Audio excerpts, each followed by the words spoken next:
Oh, wow. Saw it twice, so I was like, oh my god.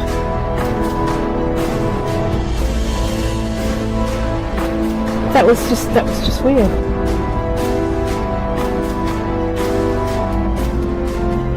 I always used to see a light coming up, like a headlight, but there was nobody there.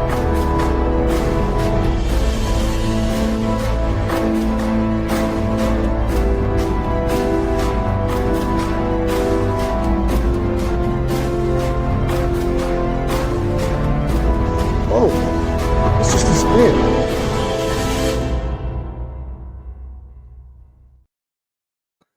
Hello everybody, welcome to Truth Proof. Another Thursday's come round quick, hasn't it? And tonight we're lucky to be speaking with Malcolm Robinson, founder of SPI, Strange Phenomena Investigations UK. So I'm really looking forward to that. I met Malk a few years ago at the OLM conference, and obviously we'll be pulling him in shortly. And what a great guy, genuine. That's what springs to mind when I spoke to Malcolm, and that's what's always rang through. And let's just, before we pull Malcolm in, let's have a look. We've got going on for 100 people in chat already. So we've got Mag Sue, Mike Disabled, Welshman, Steve T, Simon Riley, Linny's in, Mrs. Linny, Pete will be in, Mia Girl, Susan Wiseman, Rick Bennett. I can't do a full name check, guys. It's like doing bingo, this. Andrew Sheehan, Dragonborn. Good to see you, Dragonborn. I hope you're feeling okay. And let's have a look here. Hezo, Jojo, Steve Colling. And I think O'Connell, I could go on forever because already we're rising now. We're going well over 100 people in chat. So I'm going to bring Malcolm in. And don't forget, people, there's only me doing questions here. I think we'll have Alison doing moderating. We'll have Lee doing the moderating and Gemma doing the moderating. But I'm looking at the questions. So please, if you can, any questions for Malk or myself, put them in capital letters and we'll fire them up as we go through stream. We might have Malk for an hour. We might have him for a little bit longer. But let's enjoy speaking with Malcolm Robinson. Malcolm, welcome. Hi there, Paul. It's lovely to be back on your show. A very good evening to you, sir. Yeah, thank you very much. And thanks for giving us a little bit of your time. I need to stress, just before we kick off, if there's any sound issues, because we did have a test earlier in the week, and it kind of descended into a bit of crackling twice actually. Malk will be leaving us probably for 2 or 3 minutes and then coming back. That seemed to resolve the issue. But other than that, let's just go with this. And how's the investigations been going, Malk? Yeah, very well. We're always busy here in Scotland at SPI. We're always up to something. We have a Sky Watch tomorrow night. We have 2 Sky Watches in August, and we've got a number of investigations that we're trying to follow up and stuff. So yeah, just being there, just getting your boots on the ground, Paul. You know, that's what it's all about. And that's brilliant, isn't it? Because like you've just said, you've got a Sky Watch. Do you do 2 a month, or is that what you generally go for? It's generally one a month, but the last one was rained off there last week, so we decided to do an impromptu one. And the weather's meant to be fantastic, not just in England, but in Scotland as well, which is very, very rare, as you know. Yeah. And we only get summer usually once a day or once a year, you know. And it's not Alaska, Pat. No, come on. No, I know what you mean. So, you know, when you're doing the Skywatch, how many people would turn up? And typically, it depends on their commitments, obviously. You know, it can be from as little as about 6 to upwards of 25, 30. So on a good night, about 30-ish. Yeah, and that's good. That's good. And do you find then, Malcolm, that if there's more people there, I don't mean you get more of a response from the unexplained, or is it all a bit random? Sometimes you just know there's a buzz in the air and you might just get a little bit of a tickle from the phenomena. Yeah, absolutely. I mean, our last one there was back in Bonnybridge, about half a mile away from Bonnybridge. And it's a wheel camp and caravan park. And there was allegedly a UFO that landed there about 5 or 6 years ago. And the guys capitalized on that. He's got a big sign saying UFO landing site this way with an arrow. And obviously that's to, it's probably to collect trade for the camp and caravan site. But when we were there, we tried for the very, very first time ever for SPI. It's been done many times before, and that's the CE5 protocols, which has been done by Stephen Greer and many groups worldwide. So we tried that a few weeks ago, And we did the sounds, we did the meditation, and it was a lovely, lovely night, by the way. But sadly, nothing transpired on that particular evening. Now, that's not to say that they don't work. You and I know you can't get paranormal phenomena to come on like a flick of a switch. It doesn't work like that. So we'll try that in the continued sky watches. As the old adage goes, no cheek, no chance. You got to be in it to win it, you know? You know, you guys sound very similar to what we're trying to do up on those cliff tops. I mean, sometimes, and I'm not saying this tongue in cheek, sometimes we go up there and I don't know, investigating unexplained phenomena or looking for the origins of it are the last thing on his mind. We end up talking about all sorts of things. It's not completely serious and sort of glum-faced and let's look to the skies. But what drives you? I mean, you've been in this subject. How many years do you think that you've been actively researching? Well, probably 45 plus years, you know. I mean, officially set up in 1979, but my interest in chasing down ghosts and stuff was way beyond before 1979. But I would say since 1979, seriously, to answer your question, what drives me? This subject drives me. This subject drives me. Spending nights in haunted houses and seeing things and experience things. Putting yourself in UFO hotspot areas like Bonnie Bridge or Decmont Woods. Oh, it's just great. It's great. Yeah. And that buzz is still there. And you and I know 9 times out of 10, if not 10 times out of 10 in a haunted house, nothing happens. But when that one thing happens, oh my God, that makes it all the worthwhile. Yeah. Yeah, do you know, I'm not just saying this. That could be me speaking because without the Scottish accent. But do you know what I'm saying? It's just that is just how we talk about it and how we view it. We realise that it is at times a thankless task, but when you just get that little grain of something, you're buzzing. Do you find it's all when you go to the locations? What the woodland? What pronounce it? So when you go there and you know the history of it and you know what happened, is this the Bob Taylor incident? It is indeed, yeah. But do other things occur there? Not just based on what happened to him. Do you ever hear voices that are people speaking? Do you ever get pushed or touched? Things like that happen where we're doing our little bits of research. Well, not to me personally, but there are stories of people being pushed and hearing voices and, would you believe, still UFO sightings in that locality over the past several months. So there's still something occurring there. It's just like Rendlesham Forest. You know, you hear reports that people are still seeing strange lights above the forest, that they're seeing greys in the forest, they're seeing this, they're seeing that. And who's to say that that's not happening? But you and I know we have to be very, very, very careful with testimony from people. Are they out to get their 5 minutes worth of fame? Are they out to try and pull the wool over your eyes? Even though I still believe in all these subjects wholeheartedly, I'm still a skeptic, still skeptical. We still go into any case trying to say, okay, prove it, you know, let's see. And we have to ask all the relevant questions. And I've said many, many times on different shows, we have to ask questions like this. No, you're right. What are you been on medication? It makes you think you've maybe seen something. Why are you asking me that? Why are you asking about my medical records? If we don't ask that, Paul, the skeptics will say, he never asked the medical questions. He could have been on drugs and that. So we're naive enough to think we've got to dot the I's and cross the T's. We've got to do that, you know. You're spot on. I won't name anything or anybody, but I got some information sent probably 2 weeks ago, and I'm same as you. I've got reams and reams of it, and some of it just gets lost. I sort of end up recovering it a month or 2 months later, and I sent it to Don Lodge, who helps me with the website, and Don did a bit of digging and said this particular person's being exposed, hoaxing and doing other things in the past, and I've not picked up on it, but it was great to have Don on board to pick up on that. Otherwise we'd have ran with these things, these images, and even if they were genuine, it just casts that little bit of a shadow, doesn't it? And I don't know, we've got a question here already. Let's just put this question up. Good evening, Malcolm. What did you make of the Falkland Hill incident in Fife? How long you got? Just as long as you like. I mean, that is Scotland's most controversial UFO case. And Steve, who's posed the question, probably knows that. I did indeed end up writing a book about that because, okay, very, very briefly, it's a massive case, but we'll try and comprise it. It was September the 23rd, I think it was, 1996. And a mother, a friend, and her son went to the small village of Fruki to buy a jar of coffee. Now, they stayed in a farmhouse out in the sticks, fields either side, you know, just farmland and stuff.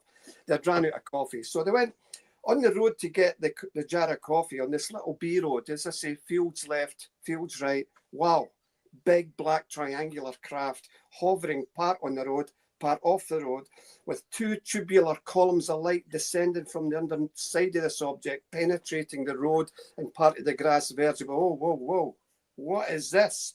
These people stay in the area. They've never seen anything like it. This was a close proximity UFO sighting. They stopped the car and they had the nerve to flash the car headlights at this object. All right. So when the columns of light were down vertically, they went woof, horizontally towards the car. And at that, the object lifted up into the sky, woof, was gone. They went and got their coffee, and on the way back to their farmhouse, the same or similar object came very, very quickly towards their car, at which point the little child, a 10-year-old child in the back seat of the car, crying uncontrollably, thinking this is going to crash into the car. Thankfully, it didn't. They went back to the farmhouse, and the mother said to the daughter, woof, you'll never believe what we've just seen on the road. What? One of these daft UFO things. Oh, don't be silly, mother. There are no such things as UFOs. Come on. No, honestly, we saw this triangle. So the daughter, to appease her mother, went, okay, let's go out and see if we can still see it. So they travelled back out, and then they saw in a forest near the small village of Newton of Faulland, a big forest of trees, big lights, columns of light.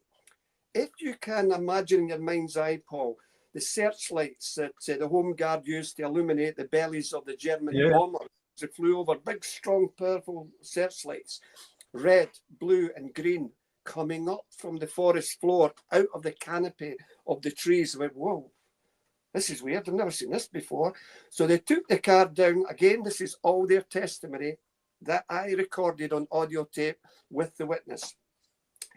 They stopped about several hundred yards in a small road next to a stone wall. And then the situation became even more bizarre.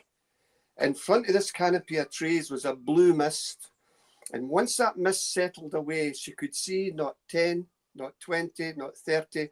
Her testimony, hundreds of small grey beings lifting canisters or boxes and taking them further into the woods. To the left and to the right of this myriad little people moving was a taller, two taller, allegedly aliens, as if they were the gaffers on a building site. Just, overseeing it. Overseeing it. And then one of these creatures put its hand on the forest floor, the farmer's field.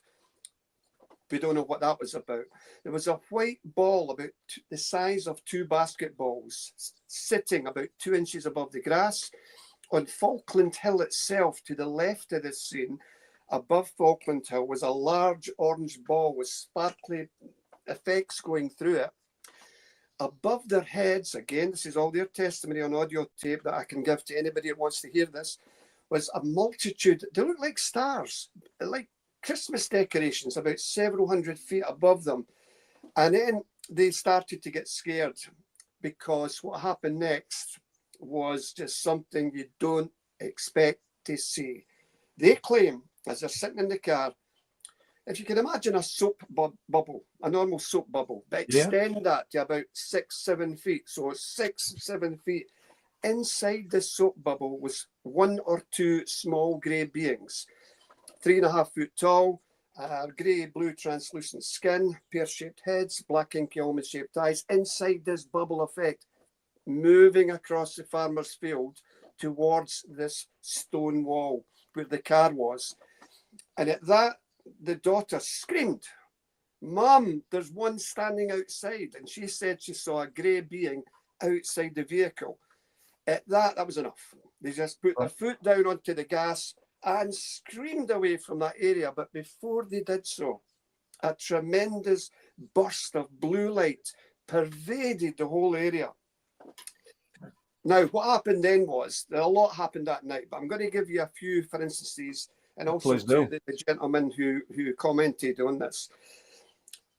The mother had run a bath for her son, so she's on the telephone. The son's upstairs in the bathroom, and she hears, Mom, Mom, come quick. She throws the phone down, she bounds up the stair, and she went, What is it? What is it? And their son says that a small grey being suddenly appeared in the bathroom. The difference, Paul, is this grey being had jagged teeth. Really? Now, I've only seen this, I've only read about this once, and it was a case in South America. A witness saw that as well. Also, what the little boy said was he had flaps, like a flap of skin between the joint of the elbow. Very, very bizarre. On another occasion, that little boy had a school friend, another 10-year-old child, and they were in their bedroom playing with their cars on the carpet. And this little boy, his friend, went, what's that out there? And they looked out the window and they saw this little grey being free floating outside the window. Now, there isn't an outhouse here, Paul. There isn't another adjacent building somebody could be standing on. And he just went up in the sky and was gone. Now, when we interviewed Mary Morrison and Anderson, the son says, Mr. Robinson, why don't you ask the aliens why you're here? What do you mean, son? There's 3 of them at the window there. So myself and my colleague, Billy Devlin, turned round with fingers crossed. Oh, my God, this is going to be the sensation of the century if we can see these guys. So we turned round and we saw nothing at all. We took photographs, nothing at all. So I said to his mother, what do you see? I see a shimmering. What do you mean a shimmering? It's like a cat, a surface of a road on a hot summer's day. You see that shimmering. The heat haze. And I know, Malcolm, I know if I keep staring at the shimmering effect, I will see these guys, and I don't want to see them. And it's a tremendous case, which I would have loved to have researched more, but they moved away from the property. I believe one of them went down to stay in Wales. Funnily enough, as I was writing my new book today, I came across an email that was sent to me in 2014 from the daughter in that case, telling me a few more things about it. I've sent another email to her requesting more. So yeah, it's a very controversial case. We got a lot of abuse from other Scottish ufologists. And, I'll tell you something else. Some of the abuse I got was, Malcolm, why did you harass the residents at Newton of Faulland? What do you mean? You were knocking on doors saying, my name's Malcolm Robinson, and I want to know if you saw anything on the 23rd of September. Whoa, it wasn't me. I was working in a factory, the United Glass Factory in Alloa. I can show you my time slip sheet. I can show you, I can let you talk to my gaffer. I wasn't there. So somebody was impersonating me, knocking on doors in that area. Very controversial case. Do you think somebody were doing that, Malcolm, to sort of sour things for you? And I wouldn't have classed that as harassment, to be honest with you. When you think about the people that knock on our doors, your door, people in chat, we've got over 200 people in chat, everybody, it's an everyday thing, isn't it? So it's hardly harassment asking if they've seen anything unusual or any, you know what I mean? I don't think that's harassment. A lot of this is jealousy because you're actually putting yourself out there and putting your head above the parapet and trying to find this information. There's another question here which I want to touch on, and that was great, that Steve Collin, for asking that question, because Paul, who lives in his bubble, I'd never heard of this case. Wow, it was fabulous, that. Absolutely interesting. Yeah, absolutely brilliant. But you've just said that you started your new book. And so just tell us about that, because I'll probably forget to ask about your books and the other work. Let's do it early doors, and then people know where they can find Malcolm Robinson. They'll know anyway, but some people may not. Well, I'd just like to say for anybody that doesn't know me, that I don't write books for the sake of it. I don't write books to make money, because you and I know, Paul, you don't make money. Oh, absolutely. Unless you're J.K. Rowling or anybody like that. Yeah, absolutely. The only reason you and I, Paul, write books is to get that information out, because there might be somebody in Swansea or Birmingham will go, that happened to me. The very same thing happened to me. And if we can hear from these people, and it's like a jigsaw puzzle, put all these pieces together, that fits. Yeah, tell me more. So we need this. We don't write books just for the sake of it. You asked about the book I'm writing just now. It was going to be called UFO Case Files of Great Britain, Volume 1. But as I was working on it this morning, I went, whoa, I have got so many cases for the Scottish segment of this book. Why don't I just do a UFO Case Files of Scotland, Volume 3? Because I've already done 2 volumes. And it makes sense. And the beauty of it, Paul, is I've written so many English cases and Welsh cases and Northern Ireland cases. When I go back to that, it's more or less done. It's more or less finished. So as soon as this one comes out, I can do that one. I kind of write all genres, as you know, ghosts, poltergeists. I've done a book on Nessie because I've been down in the submarine and all the rest of it. I just love getting these subjects out to the people.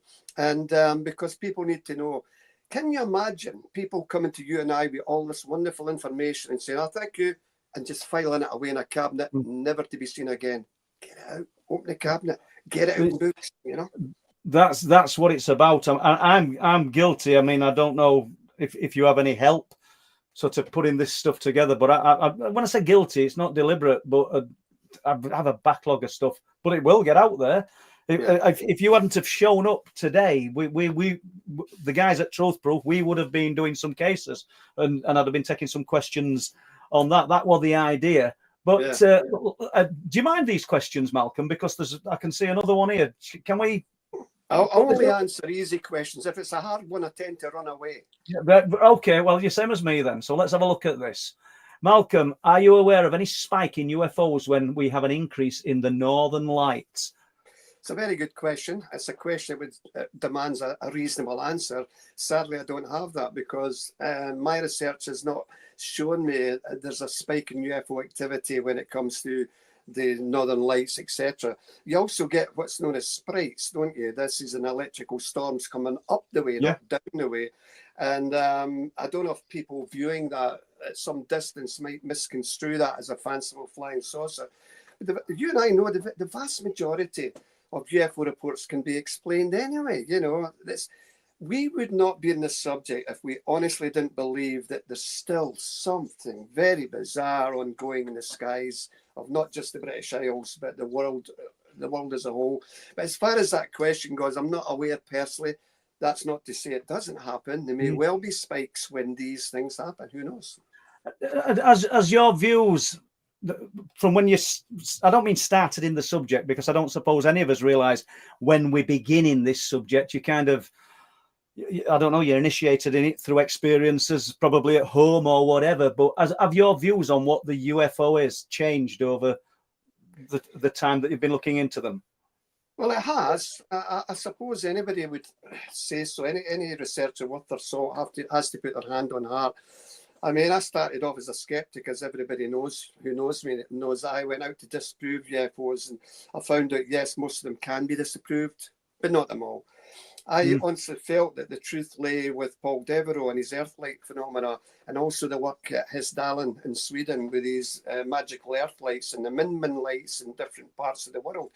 These are just an Earth energy, sometimes being caused by the strain in the Earth's crust, where the movement is going left and movement is going right. It's a ball of plasma. It exudes from the surface of the Earth, and it can be seen from 5 foot high to maybe 200-300 feet in the air. And if you were not aware of what this is a natural occurrence, you could easily be misled into thinking it's a fanciful UFO. So we have to be careful of that. Yeah, very careful. I mean, you're on about the shift, aren't you? Deep in the earth, the tectonic plates. Absolutely, yeah. And because we both know Philip Mantle, I know he's a good friend of yours, and Philip, as one of his best friends, researches at Hesdalen, doesn't he? And Philip's, and they're great friends, but Philip is kind of on the same page as you, from what I can gather. But his friend believes that there's some intelligence, there's some awareness to these lights. And I think I'm on that page, if I'm being truthful. That's why I started the website Intelligent Light Forms. Yeah. But that doesn't mean I'm right. You know, I'm happy to be. All I'm doing is just my own opinions here. And why do you think orange lights figure so much, Malcolm? I realise you were going to say something else then. Sorry, go on.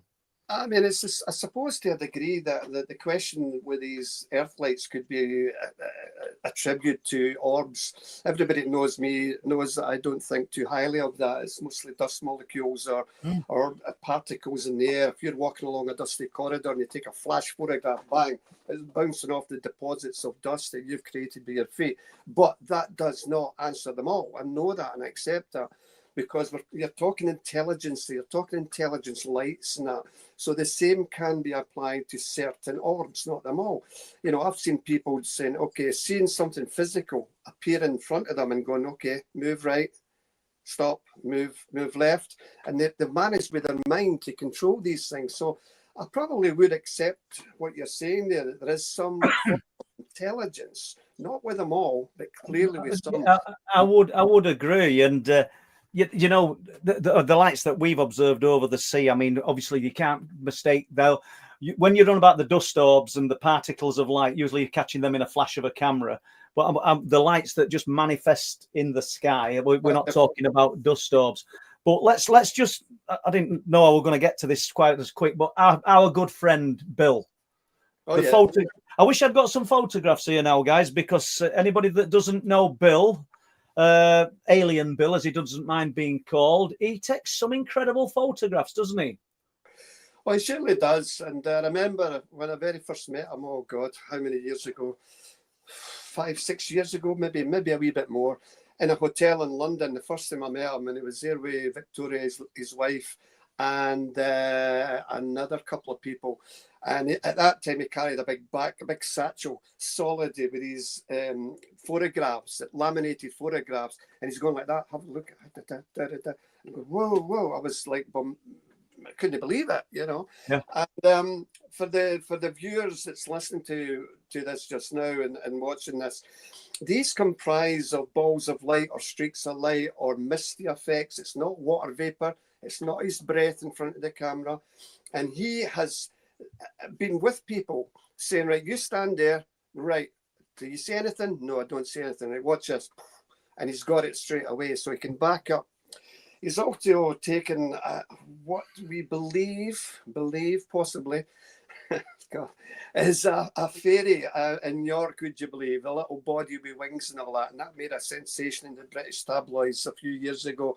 And we sent this photograph over to, I forget the name, it's people that deal with insects. Yeah. I'm sure there's a name for it. And we never said it's possibly a fairy. What do you think it is? This person said that person said this expert said that. Everybody had a different idea of what this was. So nobody's entirely sure, are they? You know? No, not at all.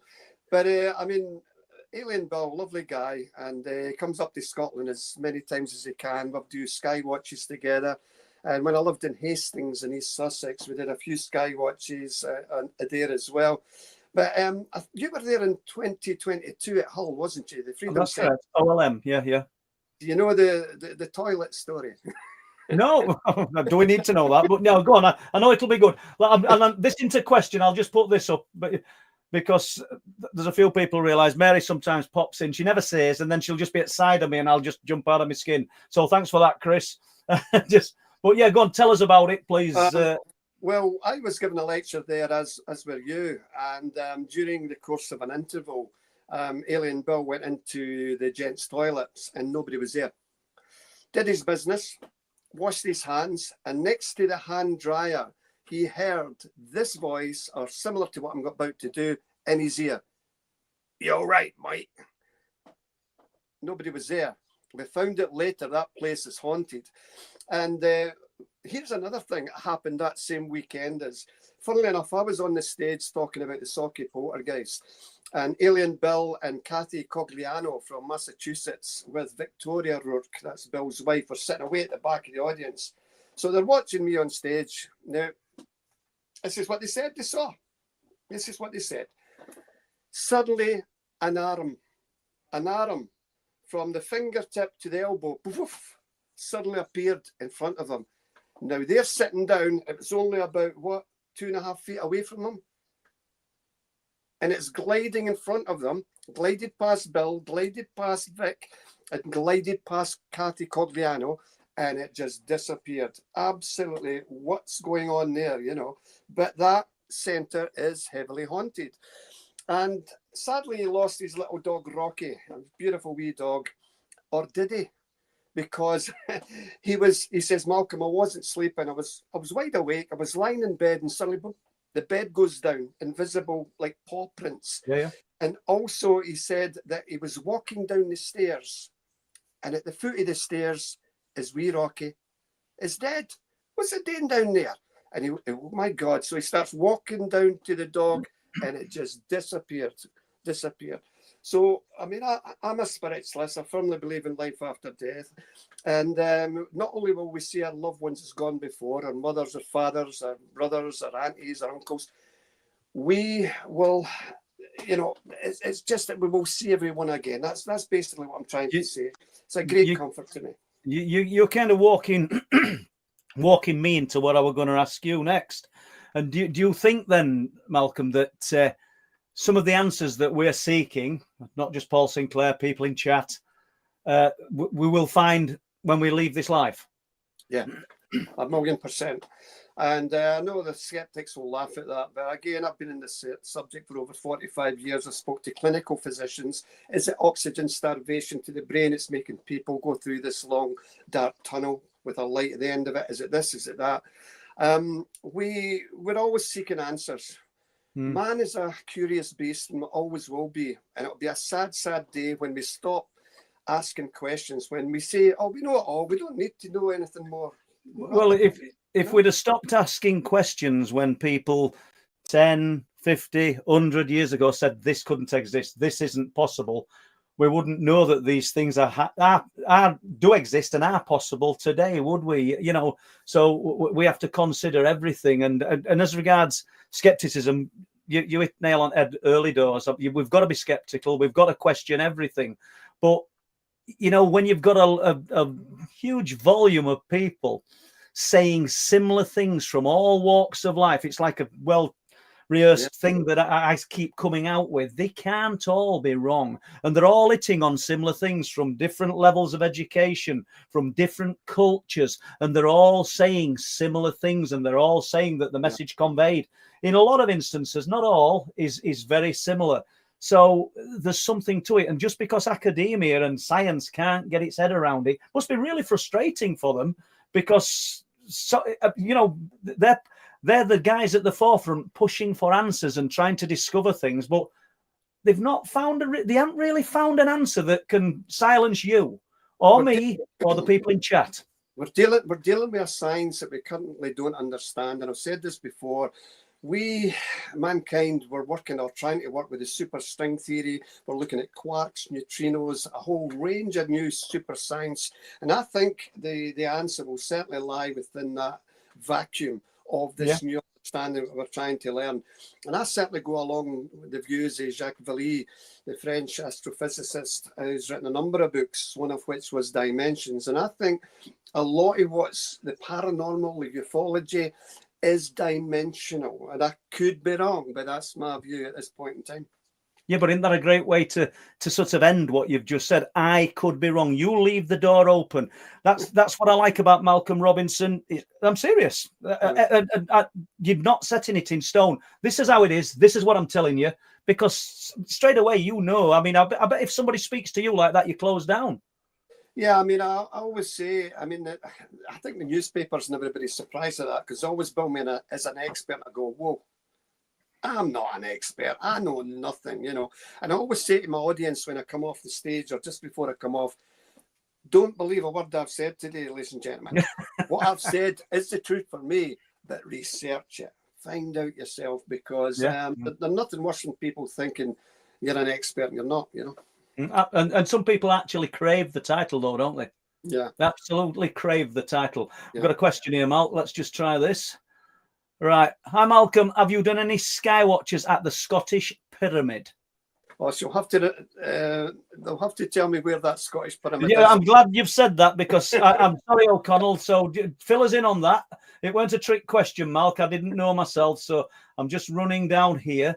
Right, let's have a look. Right, let's have a go at this. Hi, Malcolm. Have you any recent reports from the Highlands or the Islands? Funnily enough, as I say, I'm writing this book. I took my glasses off now. I'm writing this book about Scottish sightings, and I'm breaking it down into the various locations in Scotland. You know, the border regions, Dumfries and Galloway, central region, Strathclyde, etc. So obviously, further up north we go, we're looking at the Highlands and Islands. And in my last book, I present a number of very, very interesting cases coming from the Scottish Highlands and Islands. And I've only got maybe about a handful for this particular chapter at the moment, but I'll be doing more research. I mean, Scotland as a nation has been touched by the UFO presence, just like anywhere else on this planet. And we in Scotland have seen a rise in UFO reports over the past several years. And I think that's indicative of people just more looking at towards the skies. The television people have brought forward a lot of these documentaries now, and it's given the young generation, wow, this is interesting. There's so many young kids now getting involved in ufology. But getting back to that original question, there was a case in Orkney Islands where somebody saw a large black triangular craft. Now, I mean, there's no even an airport on this island, and yet this was hovering above the island, and it was there for a good several minutes. Sadly, on this occasion, the gentleman in question did not have his camera, or he could have hopefully have taken a photograph of that. So, there is a few sightings in the Scottish Islands. What do you think, Malcolm, regarding the triangles? I don't think there's a right or a wrong answer here. Do you think they're ours, or do you think they're otherworldly technology?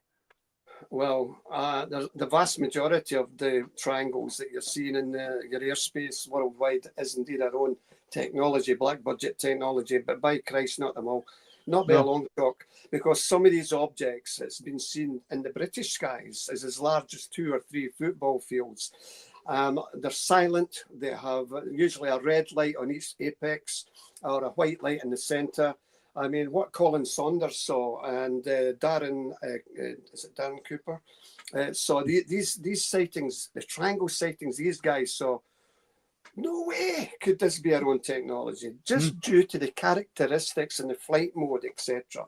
But we have to be careful. And I always say this in any show I go into, don't think everything you see in their skies is alien. It's not. We're always, the American military machine are always looking at new drones, new stealth aircraft. How can we camouflage its radar sensitive coating so it deflects the radar signal coming from a foreign country? So there's a lot of clever bods out there, but I wouldn't be on this subject if I did not think that a lot of these triangular craft flying about the skies of the UK and elsewhere are from somewhere else, not here. I would agree, and like you said, and some of it could be our own tech. As you know, we're both friends with John Anson, and I've said it many times. He's got reports from early 1900s of triangular craft. I mean, you've probably come across some as well. I'm going to put this up. It's not a question. It's just to show Lisa, because I think you're talking about the spheres. Them colours are significant with what I'm witnessing. Okay, Lisa, but I don't know what you're talking about, but I didn't want you to think I'm ignoring you. So let's have a look at Tony Worrell and see what he's got. Hi, Malcolm. Looked into the historical hauntings on the A75 Gretna to Annan section, and is it Scotland's most haunted road? I'm not sure if it's the most haunted. I mean, there's a number of roads in the British Isles that have that claim to fame, so to speak. I'm aware of that particular road. It does seem a very, very bizarre, strange stretch of road for sure. You know, if memory serves me correctly, I think there's a ghostly hitchhiker on that road as well. Really? That was the cause of a number of fatalities, accidents that's happened, and that person is what we call earthbound, and he tends to stay in the locality where he lost his life very, very suddenly. Can give rise to people who have these psychic abilities, because some people are more psychically attuned than you and I, and they may see these things. But that particular stretch of road has got a name for itself for sure, as has a number of roads in England, Scotland, Ireland, and Wales. Yeah, I think. Well, I've spoken to him a few times. Peter McHugh, he's done the haunted roads. Yeah. And I don't know. You must have wrote about some cases there. And let's just move to another question, if that's okay with you, Malcolm. I want to get these out. And if I miss your questions, guys, I do apologise. Let's have a look. Paul, can you ask Malcolm if he's having another Skywatch? I was on the rigs for the first one. It would be great to go to it. Okay, Greg, there you go. You've just asked. Hi, Greg. Yes, we have. We have one tomorrow evening. Now, you're going to laugh at this. I can't say where about, because the last time I put it on Facebook and social media, the powers that be shut us down and we had to cancel it. So what to do, Greg, if you get in touch with Paul at the show, then I can give you my email and I'll tell you where it's going to be. But the other one we've got coming up is in August, and it is the Decmont Woods Skywatch. So we're doing one in Decmont Woods, the site and the scene of where Robert Taylor saw that incredible craft.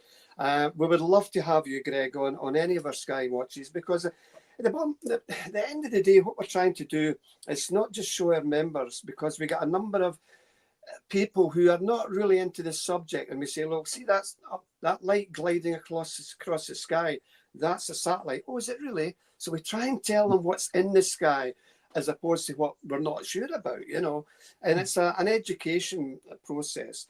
When we gave a Skywatch there a few weeks ago in Bonnybridge, as I say, it was at a camping caravan site, and the manager of that site said, Mr. Robinson, could I get some of the people that's staying here who, they're not into this, but could they come with you? Yeah, of course they can. And they were lovely. This English couple had just came up from somewhere in England, not a clue about UFOs other than what they've seen on the telly and that, but not big fans. And they found it all fascinating, and I'm so glad that they enjoyed it. So it's a process where we bring people together just to have a really good time and a good old chinwag. And it's all non-alcoholic, by the way.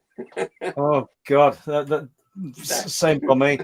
And what we're going to say, well, yeah, thanks for that, and it's great that you've extended the invitation.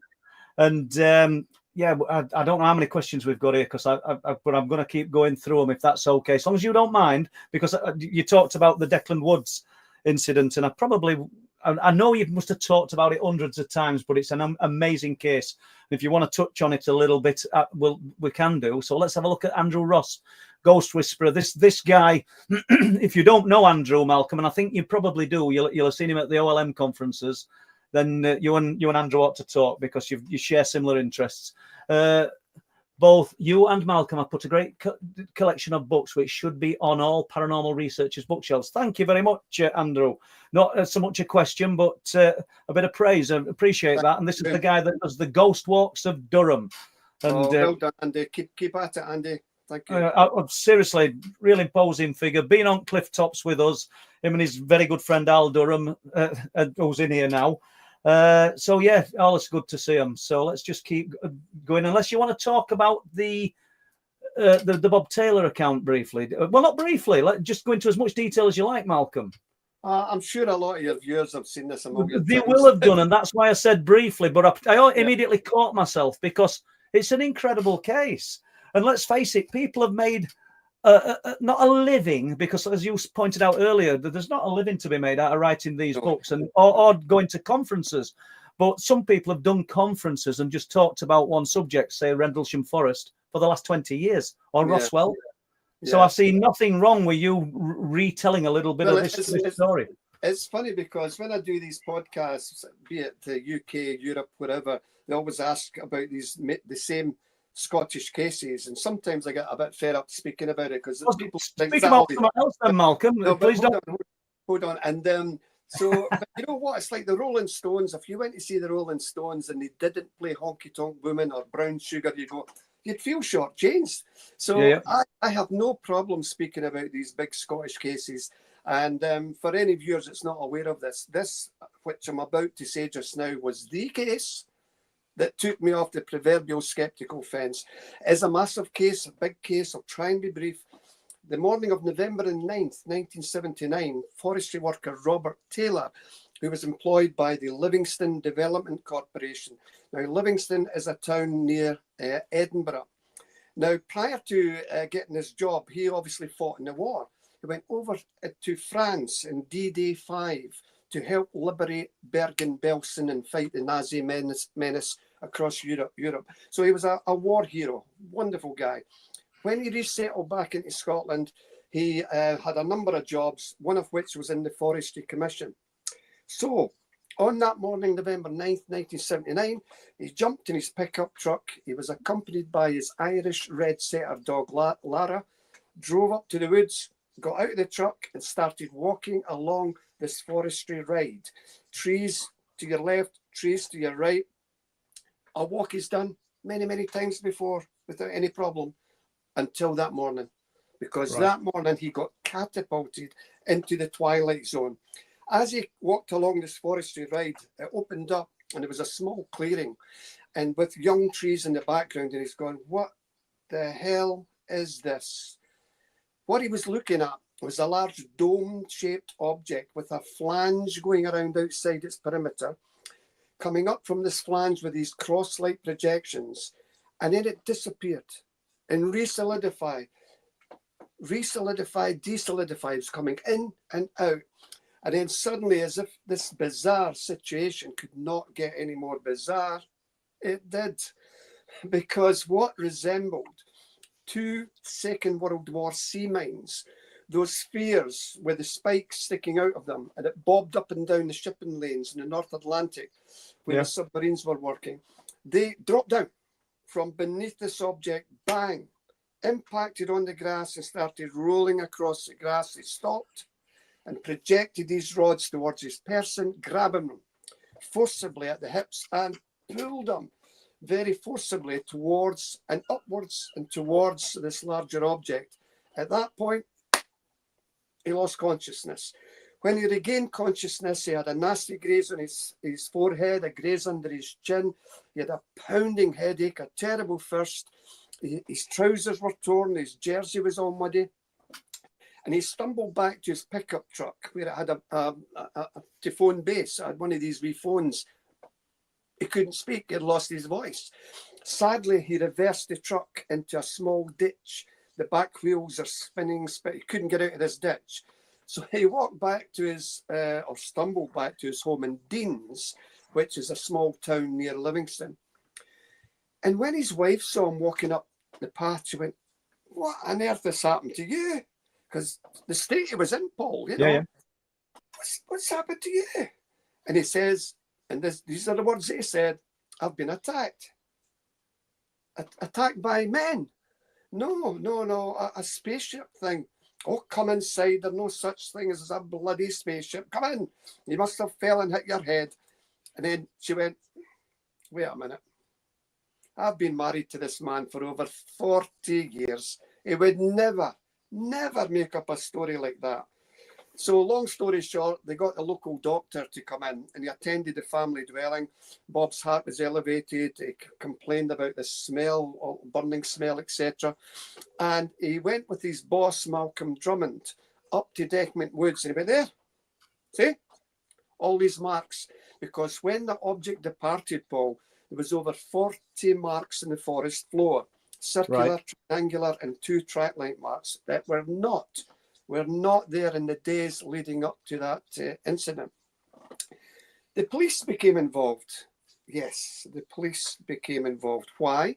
Because it was an assault by person or persons unknown. I've interviewed a number of the police officers there, and one of them, former Detective Sergeant Ian Works, is Malcolm. I know the guy. I've drunk with him down in the bowling club. He's sound as a pound. He would never make up this. If he said that happened, Malcolm, by Christ, that happened. The police fenced off the area. I saw the marks in the grass. I was there the day or so later. I met Bob in his house. An array of journalists from all over the world were there. It was incredible.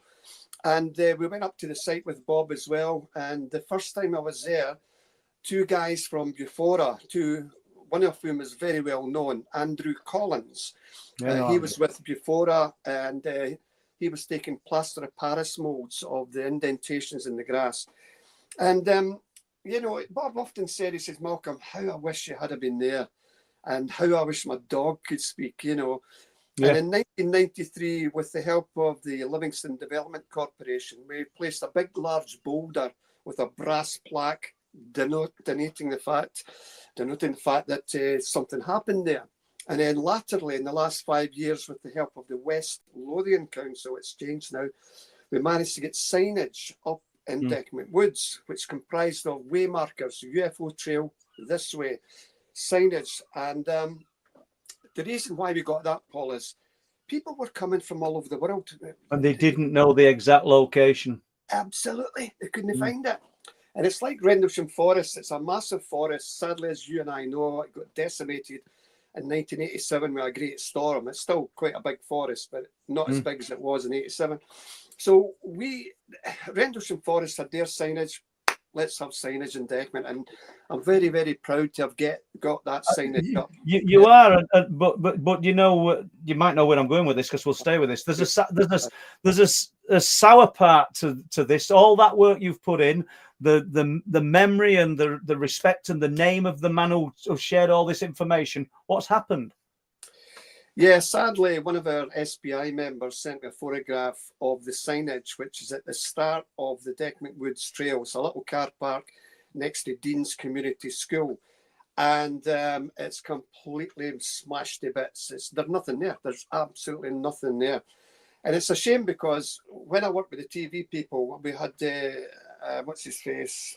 Oh, I forgot, a television guy.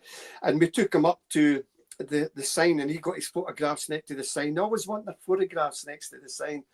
And also Matthew Allwright from the One Show, he was up with me as well. He got his photographs taken, and it's not there now. So I've written spoke initially an email, and then I spoke to a lady at West Lothian Council saying, look, you got to get this back up. You know, I know vandalism is vandalism, Paul. You get it in Manchester, Birmingham, Glasgow, Edinburgh. It's a sad part of life, but fingers crossed we'll get it sorted. It's a piece of history, regardless of whether some people believe or don't believe. There's something significant happened, didn't it? And I know initially you said you were going to come on for an hour. Are we fixed for time? We've done 50 minutes. I'm fine. I'll speak. Brilliant. Just very quickly, Paul, because there's a wee bit I want to add about the Deckman Woods case. For those that don't know, and I'm sure a lot of people do know, Bob's trousers that he was wearing that day were ripped, and they were tested by the chief forensic scientist in Edinburgh. And I spoke to a gentleman by the name of Lester Nibb, and he says, Malcolm, these were ripped in a mechanical upwards manner. These trousers were not ripped by any forest debris, sharp stones, sharp twigs. I don't know. I can't explain it. And that's what the chief forensic scientist said. Yeah, and you've weird thing to be talking about, people, but it's the truth. You've got the trousers, haven't you, Malcolm? Yeah, I have. I've got the trousers here in my office, and I take them on, tours or show them to the TV people. And it's a wonderful artifact to have. I've kind of likened it to the Turin threads of ufology. Yeah. Maybe the Turin shroud. It's the Turin threads of ufology. And I've been offered several £1,000 and dollars by an American businessman to sell them to him in America. No, they're stay in Scotland. And I don't know. There might be a more detailed. Obviously, you're the man who's going to be telling it, but I don't know how much we can tell. But have you done any? I think you've recently done a documentary regarding it, haven't you, or been involved in a documentary regarding it? Yeah, I mean, just before we go there, again, for anybody that's not aware, there's something known as psychometry. And what that means, viewers, is that you may hold a coin that your grandfather used to keep in his person, or a medal, and certain people, certain psychics can hold these coins or that, and they'll suddenly know all about the person who held that coin. They get it off this, it's called psychometry. So we tried that at a big psychic and spiritual event that I was speaking at in England some years ago.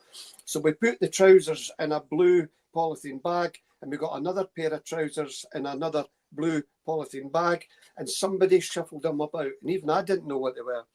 So this psychic at this event says, right, give me your coins, give me this, I want to try psychometry. So I gave her this polythene bag with, she knew it was materially some description, but didn't know what. But the bag's solid, so she can't see into it. No, she can't see in it. It's not see-through. Thanks for that.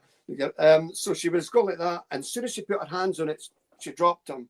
And I went, what are you getting?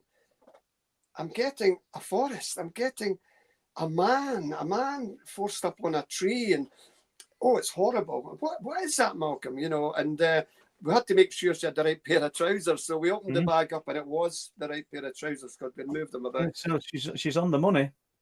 So I mean, we did that with a few years later, because I give a lot of talks down in England, and again it was a different psychometrist, and everybody was putting on the tray a coin or a ring or something in the tray, and I put a stone on her silver tray. She's looking at me like this. So mine was the last one to be held. So she goes like this. Oh my God! Oh my God! Malcolm, what on earth are you giving me there? I went, you're the psychic. You tell me. What are you getting? And she says, well, I get despair. I get horror. I get disaster. It's horrible. Where is it? Where did the stone come from? Auschwitz-Birkenau. Wow. Really? I went, yes.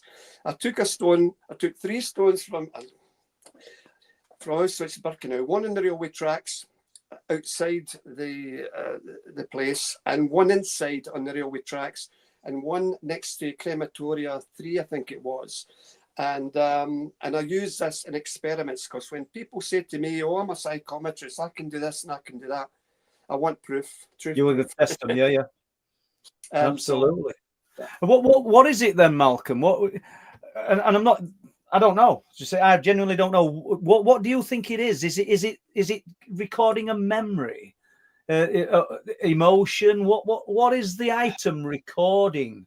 Because you would think something as obscure as a stone, where there will have been thousands upon thousands of stones. So I'm not knocking what you've said. I can focus on the trousers and the trauma that man must have suffered whilst wearing them. But what is it that's been recorded? Well, there's an energy that's around us all the time, and it's not electricity. I mean, if you go to somebody's door and they go, hi Paul, and you come, they're all smiling, they're all nice, and you go in and you can sense, you can feel it. Yeah. Tense, but they're putting on a face for you, you know. And so there's certain people that can pick this up. It's the same with people buy haunted items. It could be a haunted chair or a haunted doll. There was a story, someone bought this old chair from a curio shop, and when they put it in their living room, they went, oh my God. They saw for a brief second the image of this elderly gentleman sitting in the chair. So it seems that maybe it was not his spirit as such. It was what that chair somehow presented, you know. We can talk about Kirlian photography, where you can cut a leaf, and when under the Kirlian photography aspect, you'll see the contours of that leaf. You can talk about people, amputees, get their leg off, and yet you still feel the twinkling their toes. And the pain. And they feel, I'm talking to somebody recently who's still feeling the pain, and the leg's not there. Yes, it's crazy. Yeah. Obviously, there is a mechanism behind that, and it's trying to understand the pure mechanism. We can take that a step further and talk about the stone tape theory. And what that is, there was a pub in Kenfig in Wales, and there was a haunted pub, and the proprietor, when he locked up overnight, he's walking away from the property, and suddenly hears a clinking of glasses and the merriment and an organ playing. He went, well, what the hell? And he went back up, and it's all quiet. So long story short, they got these 2 professors and these 2 bods and came in with equipment, and they put this kind of microphone thing into the very fabric of the old stone, ferrous kind of silica stone. This building was made out of, and it's like a VHS videotape. It's somehow stored by what mechanism, I don't know. Yeah. So when they played that in the morning, they got all the noises, the talk and the merriment on this. There were nobody there. So the stone tape theory is another puzzling aspect of paranormal. Definitely, yeah. And when you think about it, Malcolm, because it's brilliant that you're not focusing on one aspect of the paranormal. You get some UFO researchers, and that's it. I don't want to look at ghosts. I don't want to look at anything else. That's where I'm at. And I think we know that there's a link to it all, and it's absolutely fascinating. And I love it that I don't know how much older than me you are or at all, but we're still invested and open-minded and not stuck in our ways. And because there's a lot of people that are, and my mind's made up and I won't change it. And that's not the way to be. I'm mindful that I'm going to take you here into some of the cases, maybe, because I think it's been great, not only for myself tonight, but because we haven't discussed all the usual things that Malcolm discusses. We've done the Bob Taylor, but somebody's asked this question, and it's Steve who's already asked a question. But if you want to touch on this, sorry to ask so many questions, but Malcolm is my favourite investigator, as is Paul. He's a great guy, Steve. I've got to admit. But can I ask about the sushi poltergeist case, please? Yeah, it's probably a difficult word to pronounce, but it's called soke. So soke. Soke. So if you can split that up into SAWKAY, soke, that's the way to pronounce it. Big cases. Again, I will have to be very brief, but Malcolm, it's fine. Just take as much time as you like. Okay, well, as I was growing up in the small village of Tullibody in Clackmannanshire in central Scotland, I became aware of this fantastic poltergeist case. And as I say, I was young, I was inexperienced, I didn't know my arse from my elbow, and I was going through life. And this story it was getting told to me more and more, and I knew that sometime in the future I would have to take this bull by the horns and find out what went on. The actual event happened in December 1960. I was only 3 years of age at the time, so I reinvestigated it 1984, 1994, 2001, and 2024, I believe. Anyway, here's the story. 11-year-old Virginia Campbell lived with her parents in Moville in County Donegal in Ireland. And suddenly her parents says, right, we're moving to Scotland. We've had enough now. We're selling the farm. We're moving it. No, I don't want to go, Dad. But, 11-year-old, you do what you're told. So they settled in Scotland. In Soke, where I'm speaking to you from now, and her house is not that far from where I'm speaking to you. Right, okay. So they moved to Scotland. Within about a week, strange things started to happen. She was in a single bed. Her cousin, 10-year-old, she was in a single bed in the same room. And then they started to hear footsteps along the linoleum floor, and nobody was there. Scratching noises as well, and heavy footsteps. They thought, have we got mice? Have we got rats? They were terrified. So they bounded down the stairs, and as they were going down the stairs, there was a sound like a heavy medicine ball. Back in 1960 in gymnasiums in Britain, you got this massive big thing hit you through to each other. Yep. It was like boom, boom, coming down behind her. So they ran into the living room. And of course, the mum and dad thought, oh, they're just making it up. Get up the stair, come on.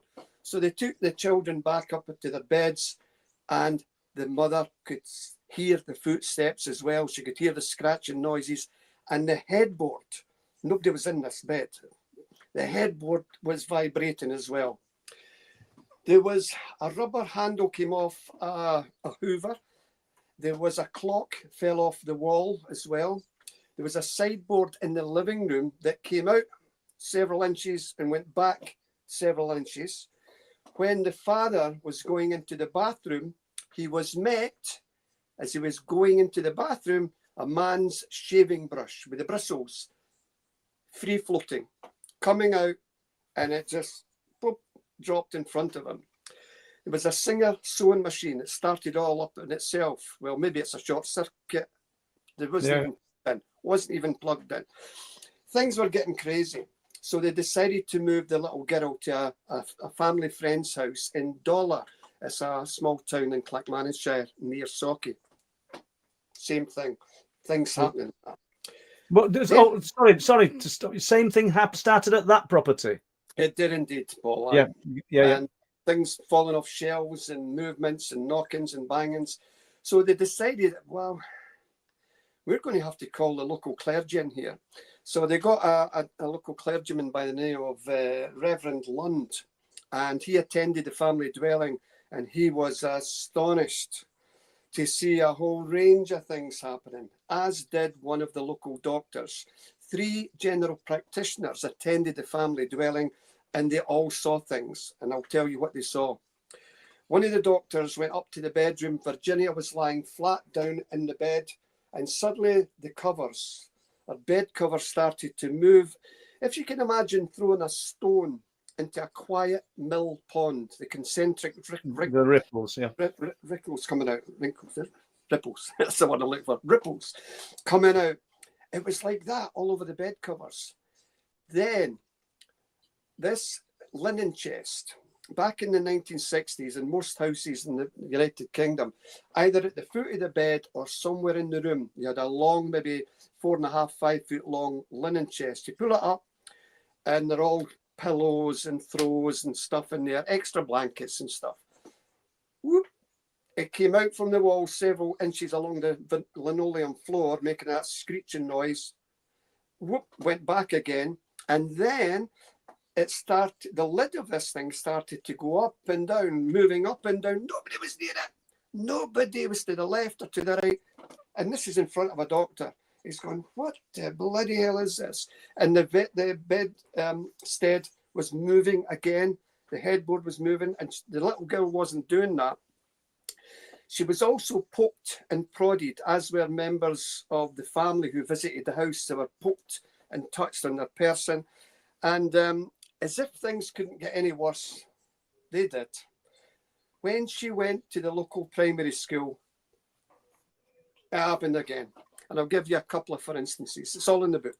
Yeah. So what happened was, in 1960, the teacher, and I interviewed the teacher on the telephone. She's dead now, bless her.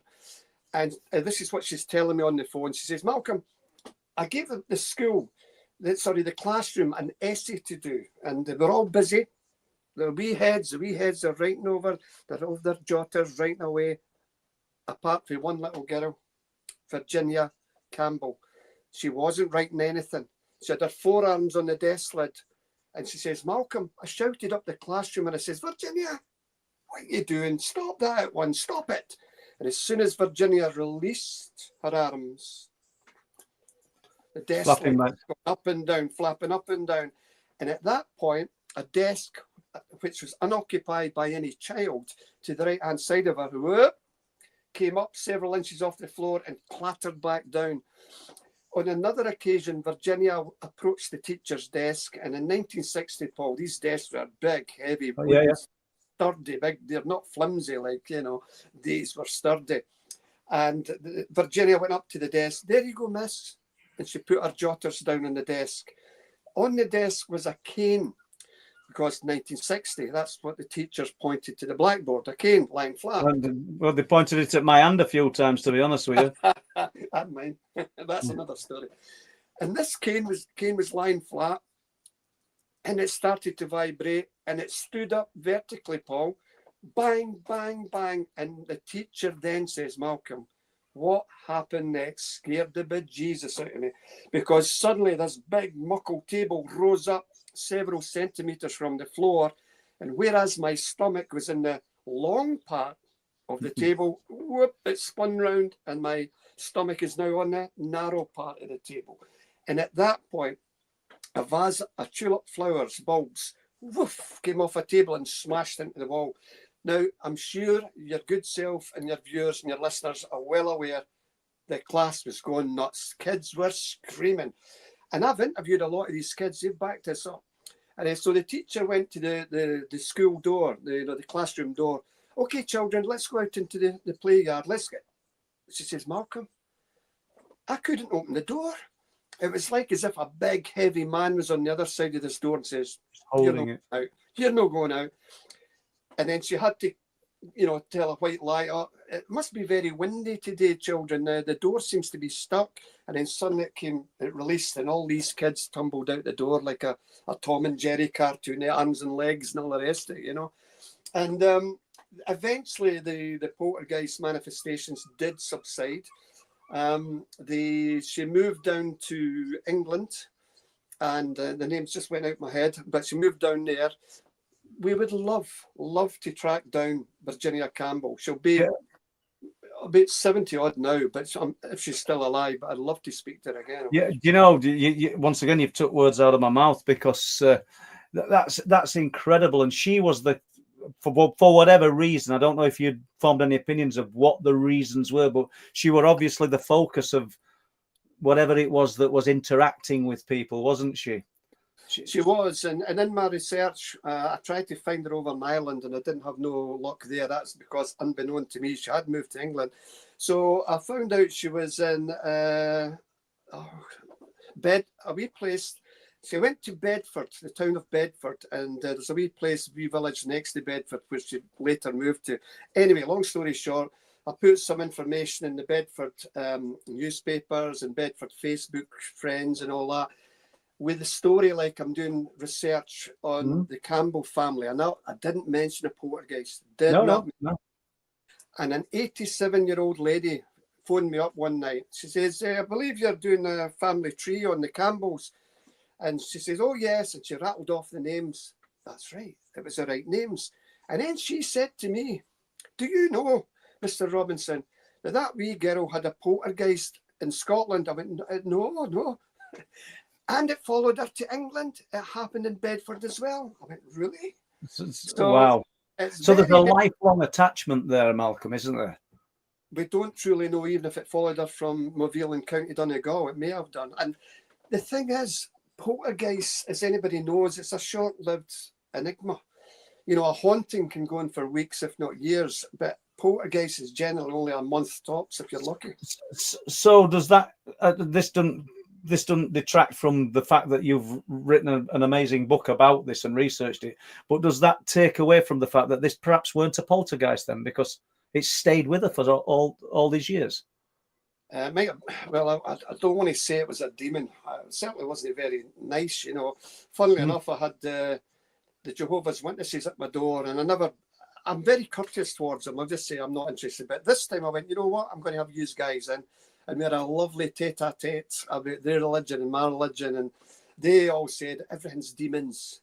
There's no good spirits. It's all demons. And you read your Bible. And so we had a good talk about that. But I also like to say to you, Paul, that in my research for the book, The Socky Poltergeist, 3 other houses in the same street also had ghostly manifestations, which we found out. And also other people had moved in to that house. Also claimed they experienced it. Do you think, Malcolm? Yeah. Do you think sometimes you touched on it, the ripples earlier with the bed, but in another way, you throw that stone in, and do you think some people who are receptive, some people who might experience are touched by it, and the ripples that sort of fold out in the immediate area, they're just getting a little bit of a taste of the phenomena? I don't know. I mean, do you think that's possible?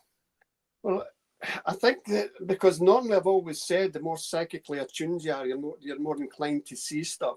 And I use the old adage, you could have 5 people in a haunted room and only 2 will see the spirit, and the other 3 will go, what? I can't see anything. And so it's like animals, dogs and cats, the frequency of hearing and seeing different spectrums can relate and can see the spirit world far more quickly and easily than humankind.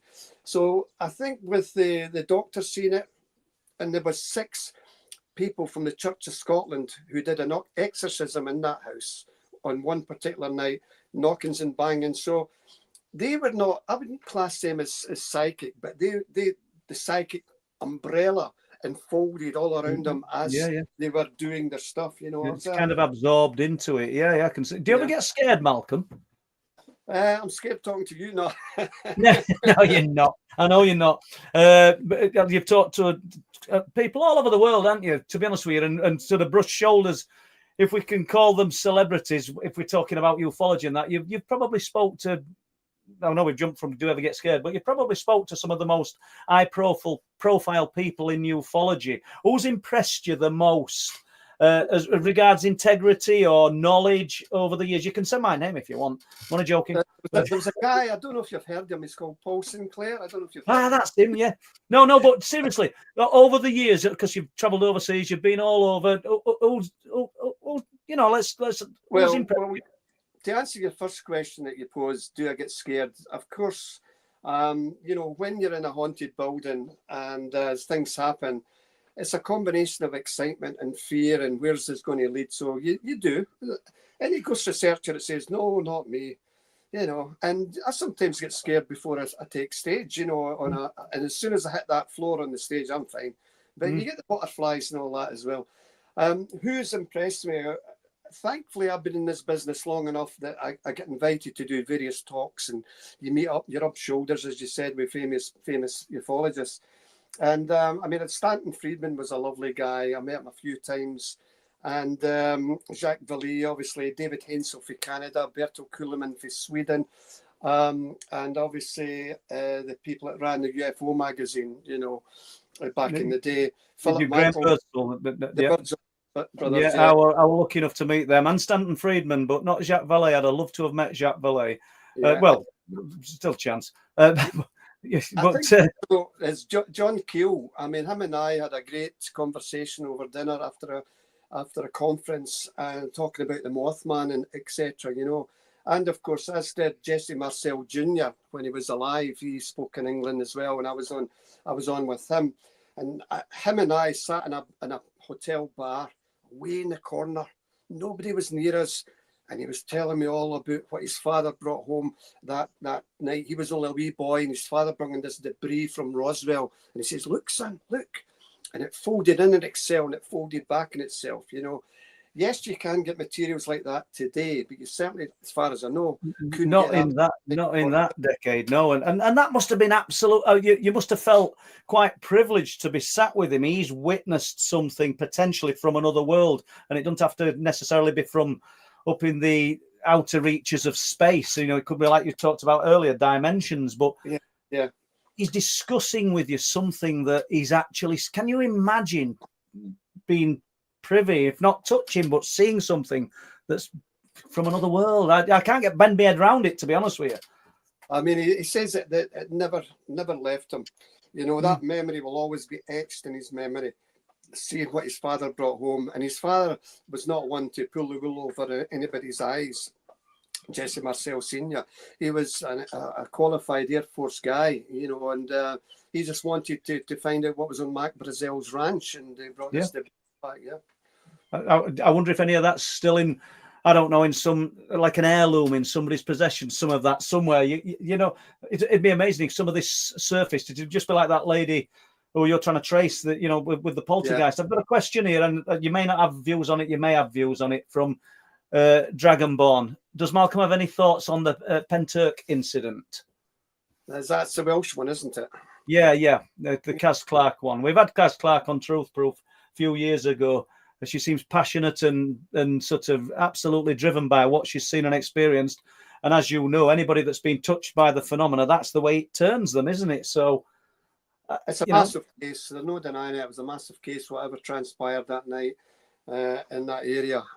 For me personally, I think it was something unusual. It wasn't military. It wasn't any of our own stuff. Again, I could be wrong.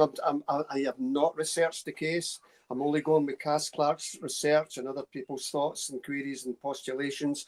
But for me, trying to read, and that's all we can do with other people's research, try and read between the lines, right? What's going on here? I think it's something real happened that night. I would agree.